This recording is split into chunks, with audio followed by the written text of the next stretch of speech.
What is going on, everybody? Prof Jeffs here, and welcome to a Diablo Immortal video. In this video, we are going to be trying to answer the question, is Diablo Immortal free-to-play friendly? And I currently have only spent $6.99 on the game. I've bought the Battle Pass, and that's Canadian, sorry. I've bought the Battle Pass, which you don't really have to do, but I am taking the stance of a free-to-play player, seeing as I haven't spent any money on crests or anything other than just the basic Battle Pass. I haven't bought any packs or anything. I've been having a lot of fun with the free-to-play Diablo Immortal. I got to max level last night. There's a Paragon level cap, which we'll go into later, which is annoying. It seems that I'm no longer Paragon level cap, so that is really good. There are some things I want to mention too. If you look at my gems, I didn't get very lucky with any of my legendary crests that I ran. However, I did start a demon hunter, and I got a 2-star or a 2 out of 5-star uncapped gem, which is pretty cool. Again, still like the worst of that, or I guess second worst, because you can get a 1-star version, but still pretty cool. My luck isn't very good, so hopefully, you know, you guys get lucky if you do some legendary crests. But let's go over the daily activities that you should be doing. As a free-to-play player, doing the daily activities every day is very important. So the first thing you're going to want to be doing is the bounty board over here. So the bounty board, I haven't done any of mine today, so you accept all 4. And all 4 are usually in the same location. I've never seen them not in the same location. And you just grab them up, you go over there, you do all 4, and you come back and get some rewards. So here's a bit of gameplay of me doing this. So I have to kill 40 of Bale's minions. You also collect these monstrous essence, which I guess I can talk about now. So the monstrous essence are for the codex, which you can unlock 3 pages per day. However, the codex is one of the best places to get XP in the game, because even after your 3 times, if anything, after you collect your 3 times, it's better in my opinion, because you don't have to wait for it to open the whole codex and stuff. But once you're done your 3 pages, you can still keep collecting them, and you can get a lot of XP that way. It's a really good way of getting XP and Battle Pass points. Also, another thing we can talk about now is an event that pops. Events pop in the world all the time. You just gotta do pretty much what it says, which is kill 6 troopers, and then it drops a chest, which is really cool. I'm glad that popped, because that's another one of the daily activities you want to be doing pretty much every day. Once you hit level 60 and you're leveling through Paragons, you can start finding these side quests right here that you can do, and they grant XP, and they also drop a bonus chest at the end as well. So those are really good to do as well every day if you can find them. Once you've completed all 4 of your bounties, you come back to Westmark, and you go to the bounty quartermaster here, Derek, and you claim your rewards, and you get a bunch of loot. And then there's also a bonus chest that drops every 4 ones you do, every 4 quests. So then you also got 4 more, and you just accept them, and you can do them again. The next thing we can talk about is rifts. So I talked about legendary rifts a bit earlier. Those are the premium rifts. You also get 1 rare rift every day. Make sure you're doing your rifts, and also once you become a shadow, if you become a shadow, you can get this Dessa's blessing, which it means if you do 3 runs, you can get 3 keys for another thing that we're going to be talking about in a bit. But once you've also, I talked about the codex earlier, once you've got 10 of those little yellow essences, you come to the Horderic altar, and you open it up. And this was what I was talking about, the book. After you've done this 3 times, it doesn't do this book process anymore. It just gives you XP and loot, which is kind of nice. But it is kind of cool collecting all these creatures as well. I'm a big collector, so I actually like filling it up a fair bit. But yeah, you get your loot, and you just go back in the world and do it again. So on the note of rifts as well, you also do get 2 more rifts every day, rare rifts. It's just you have to purchase them, and that is from somebody who's also extremely important, and it is the Hilts Trader. So the Hilts Trader, you can buy one legendary crest every month. So as a free-to-play player, this is going to be huge. You can get one piece of legendary equipment every week. You can get one legendary gem every month, which isn't horrible, but it's nice because you can use it to fuse other gems if nothing else. Daily crests you buy too, so you get 3 a day, so you can do all your blessings if you want, if you do each of them individual. And then the blessings give you these aspirants keys, which are used in the Horderum. I don't even know. Or no, it's used in Ibn Fadden's Sanctum, which is another of the daily things to do. Pretty much, there's so much daily stuff to do. You're not going to run out of stuff. There's also limited time resets, like twice a day, I think. You can buy some stuff. I like trying to get some of the stuff in here, especially because there's crests. You can get gems, which are pretty important, and charms. All those are really like more rare resources that are pretty good. But before I go talk about that, we'll also, while we're here, look at one other thing we can do every day, which is doing at least three of the battlegrounds. So I don't know if, yeah, battlegrounds aren't on right now, but if you participate in 3, you get gold, XP, get a chance for item, and you get a piece of equipment every time, and you get some scrap metal. So it's pretty cool. The only thing is, as a free-to-play player, you're gonna get smacked around by the whales.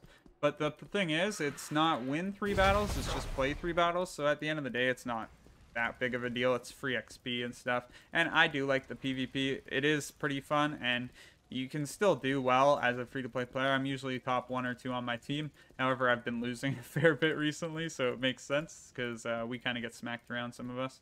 But yeah, let's go look at the where you use the aspirant keys, which is over here, which is Ibn Fad's Sanctum. Man, as somebody who is dyslexic, all the names in video games, they always have to go over the top. Pretty crazy. But yeah, so you go here. This is a whole nother progression system. So you have your Legacy of the Horadrim.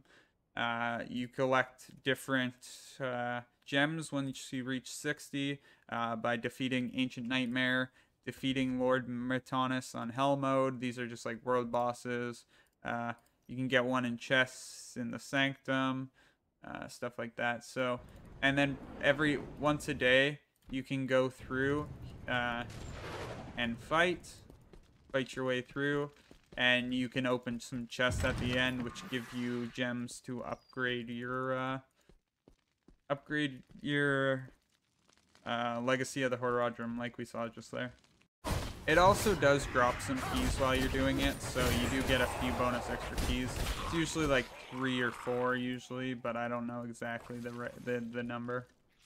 We have made it to the end, and I got 4 keys while I was in there, so let's go open our chest. So you get 1 free chest every day for sure too, and you usually have enough keys. I do usually to open all these. I might even have a bit more. And if you do unlock them all, it opens to the next wave where you gotta fight a bit of enemies, and then there's also more chests. This is gonna be the first time I've ever actually opened more chests in here. I pretty much always unlock it, but I never usually have enough keys to open it. You can also use some of the premium currency to buy the keys. But again, as a free-to-play player, we're not going to be doing... Well, we could be, because you get some free-to-play. Platinum, which, I mean, I have. But I'm not going to be doing that. Okay, that's the next Sanctum. I don't think I've ever been there. And then, yeah, you come back here, and you can spend the things you got. So damage is always nice. Armor penetration is always nice as well. So let's get some armor penetration. And some damage. So yesterday I didn't get any upgrades. Today we're getting 3 upgrades, which is pretty nice. So resistance is all we get. So resistance. level 90 resistance. That's pretty nice. But yeah, that's a huge stat booster, and again, it's another fairly pay-to-win mechanic. If you want, you can just buy more chests and stuff, but I mean, I'm doing fairly well, and I haven't spent money on it again, so. So the challenge rift system, it isn't something I would recommend focusing on, especially the leaderboard. It really doesn't matter. You're not going to be getting anywhere near these guys who have already done this. One dude who's already done 60, and you know he's a Giga Chad, complete Mega Whale, Megalodon kind of player, you know. So yeah, so there are players like that you'll run across, and you know, some people can do that, and good for them. But we're in the free-to-play mindset, so that's not going to be us. Or we've been able to clear up to level 21. I haven't really tried 22. I'm sure I could clear 22 and maybe 23 at this point. I don't have a build for that right now. I'm using my farming build, which is just to run around and try to make sure I tag everything. But then also another tip is if you're doing crests, try to do them in a party because you get extra of these fading embers, which you can use to buy these legendary rooms, which you can then make into legendary, or you can buy legendary, what are these called? Well, I guess they are runes, but then you can make legendary gems with them. And then the last thing we're going to note is gems. I just mentioned gems are extremely important even as a free-to-play player. So I got fairly unlucky, like I was saying, with my gems. I got 1 star, 2 star, 2 star, 2 star, 2 star, and a 2 star. So like it's not very good gems. However, this is the gems I'm talking about, the actual regular gems. So I already have a rank 4. We're getting close to getting this to rank 5. Let's actually head over to the jeweler so we can see a better view of this. So at the jeweler, you can see what I was talking about before. You can use these Fa runes to make gems, and if you get 22 of them, you can craft a random legendary gem. So that's pretty much a free. Actually, it's probably better than a free legendary rift, just because you're guaranteed to get one of the uncapped ones, which I mean, even if you get a 1 star one, I think I'm not 100% sure, but I think that's better than a 2 star capped one. But again, I'm not 100% sure. And then you can also, if you wanted to, craft some of the other ones. There's some lesser ones that you can use, different runes that don't require, that you just get from doing rare crests, which is cool. So over time, doing your rare crests, you're able to craft more of these gems, which is pretty good. And like I was saying before, here you can craft 3 of the gems into better gems, which is just good for upgrading. And the more you get, the more you craft. That's why I was saying you can buy them. You get them through the battle pass, even if you don't buy it. Yeah, there is a free version of the battle pass. Sorry about that. I had a little tickle in my throat. That you can get legendary crests from, rare crests just from the regular battle pass. The upgraded one, you can get like a bunch more gems and keys and just like materials. But again, it's not a huge improvement, but for the price, I thought it was worth it, so I decided to purchase it. But again, you guys use your own judgment. If you want to, if you've been playing free to play and you're like, this is actually not a bad game, I wouldn't mind spending $5 on it or whatever. Like it's something I would do, but that is all there's gonna be for the daily stuff. You can also hit hidden layers if you want. Sorry, I didn't mention that. They're really good. They pop up sometimes in the chat. You can just click on them and join, or you can find them out in the world when you're adventuring. They're really good because they drop those monstrous essence, the orange stuff for the codex, which is really good because dungeons don't. So, and they also have a chance to drop like legendary gear and stuff, which is really good. One more thing about the battle pass too is that over here, I actually clicked on the wrong spot. In the codex, you have these daily activities you can do. This is how I was getting my platinum. So you get hilts, charm. You get hilts for 10 hilts for the first one, or 100, sorry. A charm for the second one. The third one, you get 300 platinum. So in doing that every day, you're getting some platinum currency, which you can eventually buy gems from the market. Also, doing your daily activities grants you battle pass points, which you can then claim, and you just get battle pass points. Leveling your battle pass gives so much XP. Like, I get almost a million XP for leveling up in my battle pass. So that is definitely one of the huge biggest ways I'm leveling up. That combined with the bestiary, even after you get 3 a day, you can still keep claiming this and getting your 40 battle pass. So like, that's, people have been farming the library. If you guys do finish all your dailies and you want to know how to keep farming XP, going to the hidden owl cave right here and pretty much running around in a group of 4, killing all the mobs. They respawn really quickly. You get a lot of XP, a lot of loot, and there's also the little gold goblins that spawn, and there's also a rift that, or yeah, a rift, no, a hidden lair, sorry, that spawns there. Sorry. So it's a really good spot to farm. I've been farming there a bit. I've been trying to find other spots to farm, and I might make some videos in the future on like more niche spots to farm, because pretty much everybody knows about that spot. There's a lot of people there, which is good because, you know, you can find a group really easily. But it kind of sucks sometimes because it is very hard to farm there sometimes when there's a lot of people. So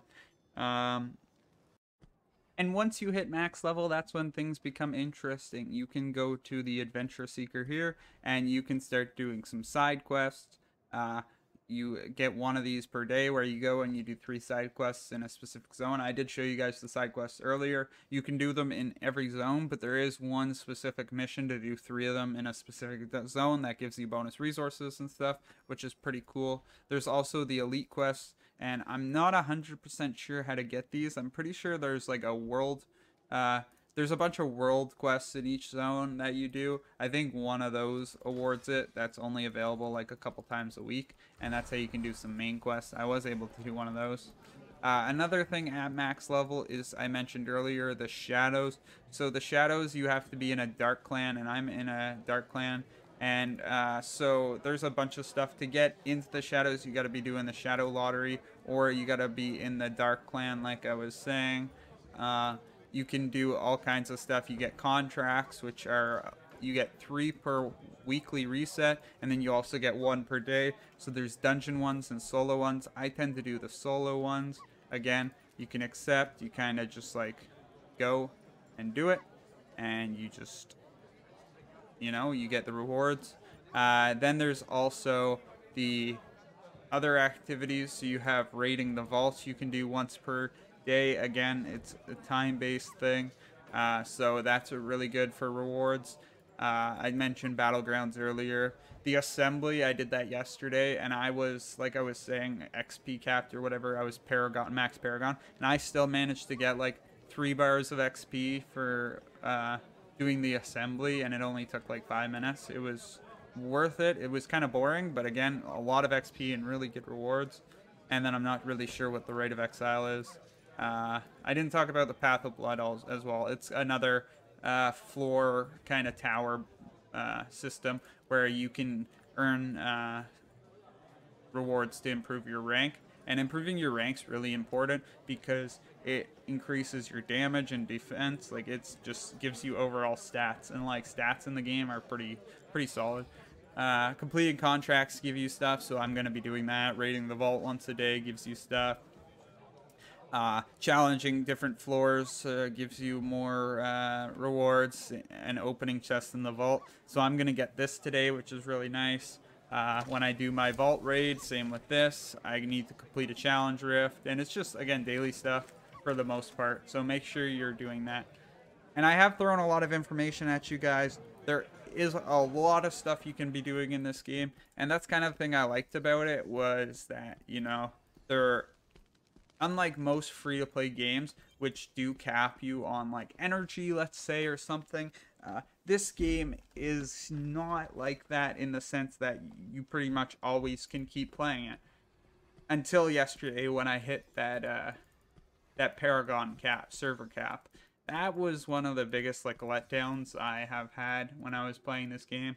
And that's not to say I'm not still having fun as a free-to-play. Like I have been saying over the whole video, I have been enjoying free-to-play Diablo Immortal. It's just that was a really big letdown because, like I was saying, I didn't really see any caps, and like the only thing were soft caps of Paragon levels. For example, I can't, if I go to the blacksmith, this is what I was trying to grind yesterday, and when I got to 19 I was really sad that it was going to take forever. So you can salvage the gear you find for stuff, but you can't upgrade stuff until I get Paragon 20.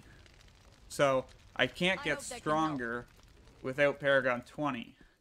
But I could get Paragon 20, but it would have taken forever to grind it because the server Paragon level, which really sucked. But then, you know, it comes down to the whole pay to win aspect. And that's why, sadly, in my opinion, that I've come to the conclusion that Diablo Immortal is not a free-to-play friendly game, because realistically, the only thing that matters in the game is your combat rating. And I was capped out. I was one of the best players on my server for level, you know, not actually. I saw people level like 20, 23, 22. So there were people above the cap, but they had been grinding hard. But my combat rating is just so bad compared to people like who are Paragon level 2 or 3 just because they've paid money for the gems. That being said, I'm still enjoying the game. I'm still going to keep playing it. I've just started a new account on a different server. I accidentally made this account on a West Coast server when I'm East Coast. I don't know why. I seem to always have a bad time picking servers, which comes down to another point. Why did they put servers in this game when it's not? Like, sometimes I have a hard time finding groups as it is. Like, it seems very weird. But although Diablo Immortal is not free-to-play friendly, it is still super fun to play free-to-play. I am having a blast, and I'm going to keep on playing it, keep leveling, and we're going to keep grinding. So I'm sure there was a bit of stuff I missed in this video. I talked mostly about daily activities. There's a few weekly activities I know I missed, like the Horadrum, which is pretty much right here, which is just, or the Hell Quarry, which is just a boss raid. But again, it's capped by combat rating, which I just can't get enough combat rating right now because I didn't get any good RNG with my gems, which kind of sucks. Oh yeah, and then first kill of the day. We got a first kill of the day. We got right here, so you can get good rewards. The first 7 days, you get a legendary helmet at the end. It is actually really good because like that was the first legendary helmet I got on this account, which was pretty cool. But like I was saying, there's pretty much always stuff you can be doing in the game, which is fun. But it sucks that they cap you with the XP and stuff because that's realistically the only way to progress in the game. But that's gonna be it for this video, everyone. Overall, my opinion on it is that, again, the game is not free-to-play friendly. However, if you do want just a fun game to play, it is very fun to play free-to-play. You know, if you put money into the game, it just gives you an enormous advantage that, as a free-to-play player, you hit walls, which you can't get past other than just waiting till the next day. Which, again, is one of the things that I was looking forward to not having to deal with this game, and it was probably the biggest letdown that I had. Hopefully that just means they'll make Diablo 4 a much better version of this game, and they charge us like $40 for it, and then we don't have to pay for all these very schemish money-making mechanics. And my luck, if you guys have been following the channel, isn't the best, so I am not going to be getting into any of the pay-to-win mechanics of this game. But I am considering doing a Let's Play for this. We might do that. But that's going to be all for this video. I'm not going to hold you guys up. I did enjoy making this video, and I might make a few more in the future. But if you guys did enjoy, make sure to hit that like button. Really supports the channel. If you are new, make sure to subscribe. That way you get notified when I do some future content. And I will see you guys in the next one. Take care.